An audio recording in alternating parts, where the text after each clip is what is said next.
शासकीय वैद्यकीय महाविद्यालय आणि रुग्णालयाच्या मेडिकल नेत्ररोग विभागातील 26 वर्षीय निवासी डॉक्टरने काल सोमवारी 2 तारखेला सकाळी शहरातील एका हॉटेलमध्ये गळफास घेऊन आत्महत्या केल्याची धक्कादायक घटना उघडकीस आली।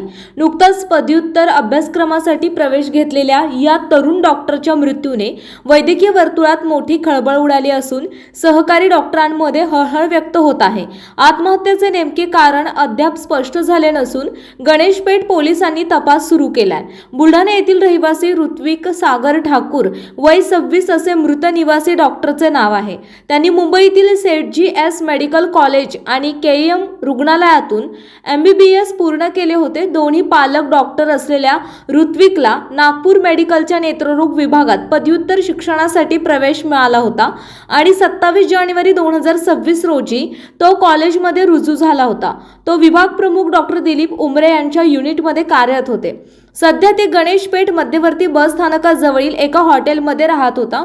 तो कॉलेजला न आल्याने डॉक्टर उमरे यांनी त्यांच्या वडिलांना संपर्क साधला। वडिलांनी वारंवार फोन करूनही प्रतिसाद मिळाला नाही। अखेर हॉटेल व्यवस्थापनाशी संपर्क साधण्यात आला। कर्मचाऱ्यांनी दरवाजा ठोठावूनही प्रतिसाद न मिळाल्याने पोलिसांना पाचारण करण्यात आले। पोलिसांनी दरवाजा तोडून आत प्रवेश केला असता ऋत्विक यांनी गळफास घेतल्याचे आढळून आले। प्राथमिक तपासात कोणतीही सुसाईड नोट सापडली नसल्याची माहिती असून पोलीस विविध अंगांनी चौकशी करत आहेत।